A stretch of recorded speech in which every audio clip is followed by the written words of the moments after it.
Shalom, selamat malam dan balik lagi. Kali ini kembali ke pembahasan Alkitab. Kali ini bacaan terambil dari Kejadian pasal 10 ayat 5, 20 dan 31, di mana dikatakan keturunan dari anak-anak Nuh itu sudah memiliki bahasa masing-masing. Bahasa sudah beda-beda gitu kan, artinya gitu. Sementara kalau kita lihat di dalam Kejadian pasal 11 dikatakan di ayat yang pertama, seluruh bumi masih satu bahasanya, satu logatnya. Nah, jadi kok kayak kok kayak bertentangan di ayat sebelum, di pasal sebelumnya sudah dikatakan sudah ada bahasa-bahasa masing-masing, sementara di Kejadian pasal 11, pasal setelah pasal 10, kok masih dikatakan masih belum berbeda-beda bahasanya, masih satu bahasa. Jadi bagaimana itu? Nah, ini penjelasannya. Pasal 11 itu pada ayat yang pertama tadi kan sudah dikatakan bahwa bumi masih satu bahasa, satu logatnya, belum terbentuk bangsa-bangsa. Pasal 11 itu merupakan flashback atau kilas balik peristiwa dari Kejadian pasal 10 sebetulnya. Jadi bukan runtutan kronologis. Pasal 10 mencatat bangsa-bangsa yang diturunkan oleh anak-anak Nuh. Dalam pasal 10, Sem dicatat terakhir di ayat yang ke-31, karena dari Sem ini nanti akan diceritakan lebih lanjut. Dari Sem ini akan lahir Abraham, dan akhirnya terbentuklah bangsa Semitik, bangsa Semit. Ya, dari Sem ini, Sem. Makanya namanya bangsa Semit, keturunan Sem. Ya begitu. Kemudian pasal 10 ini menggambarkan perkembangan kemajemukan bangsa dan penyebarannya setelah air bah. Bagaimana keturunan Nuh beranak cucu dan mendiami bumi. Anak-anak Nuh menurunkan berbagai macam ras. Kan kalau kita lihat dari pasal ayat 5, ayat 20 dan ayat 31, keturunannya ini kan gitu kan. Keturunan Nuh tentu pada awalnya satu bahasa, hingga pada satu titik muncul keangkuhan dan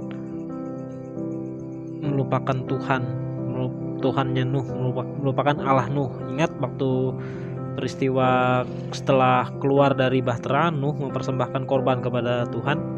Berarti Nuh sudah tahu, sudah mengenal Tuhan, dan anak-anaknya sudah tahu itu.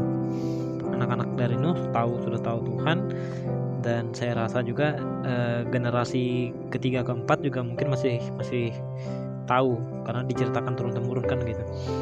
Setelah pasal 10, yaitu pasal 11 ini, di sini Kitab Kejadian mencatat kilas balik peristiwa penting yang terjadi pasca air bah.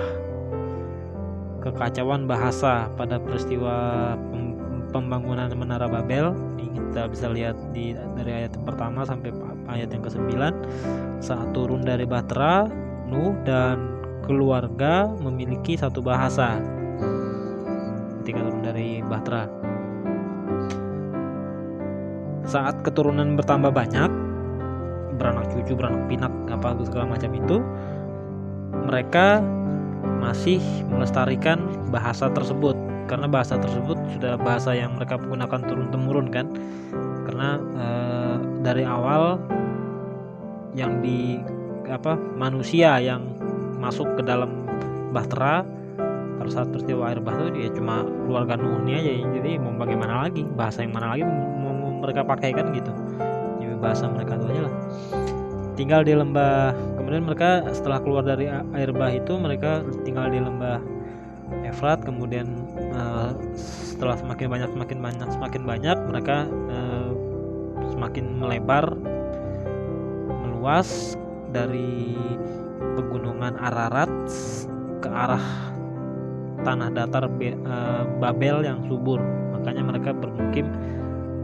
Makanya mereka membangun kota di daerah Babel situ. Makanya sampai mereka bermukim akhirnya banyak membangun, mau mau membangun menara Babel, karena daerah Babel tersebut tanahnya subur, bisa untuk pertanian dan sangat cocok lagi juga untuk peternakan.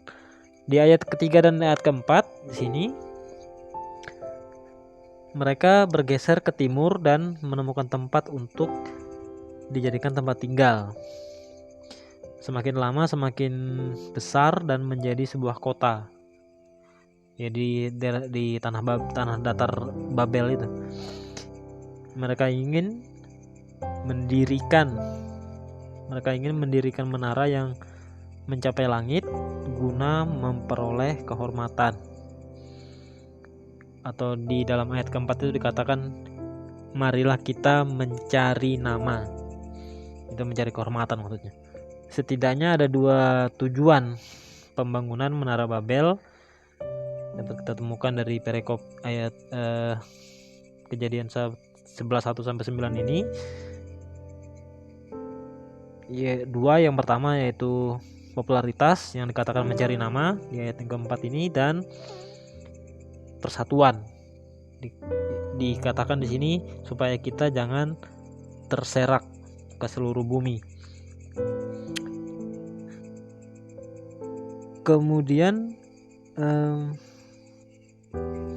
mereka melupakan Allah Nuh, melupakan Tuhan yang dan meninggikan diri.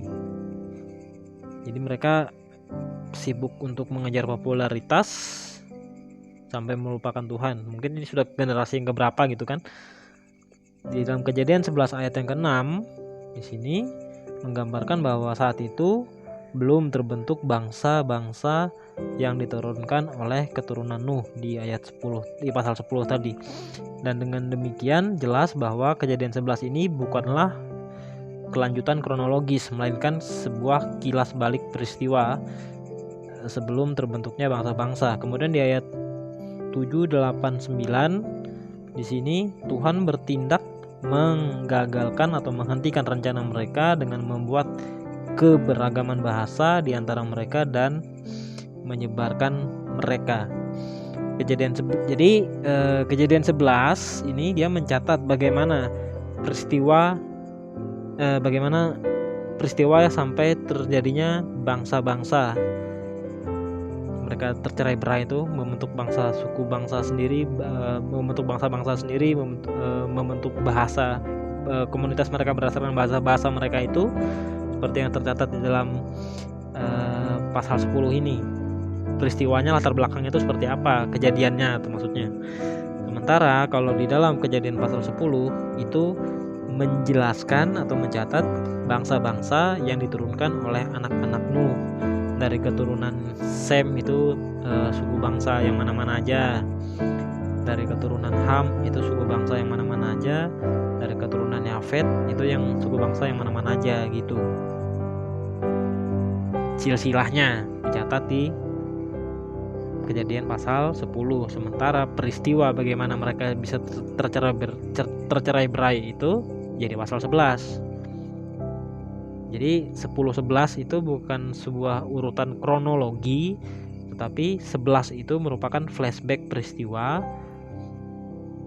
yang menjelaskan bagaimana bisa mereka yang pada awalnya itu satu bahasa, karena dari satu keluarga yang diselamatkan di dalam bahtera itu harusnya kan mereka satu bahasa. Kok bisa tercerai-berai? Bagaimana bisa ada suku bangsa ini, bahasa itu, bahasa dan seterusnya. Ya inilah latar belakangnya itu ya di pasal 11 itu. Makanya di sini kan dikatakan di pasal 5 nih contohnya, dengan bahasanya sendiri. Kan enggak mungkin, kayak apa ceritanya itu kan gitu. Makanya ada pasal 11 menjelaskan peristiwa tersebut. Oke, mungkin itu aja dari saya. Saya akhiri singkat aja, tapi agak lama juga nih kayaknya, sudah hampir 10 menit. Semoga ini bermanfaat bagi teman-teman dalam memahami kitab suci dengan sedikit lebih baik. Saya akhiri, selamat malam, Tuhan Yesus memberkati.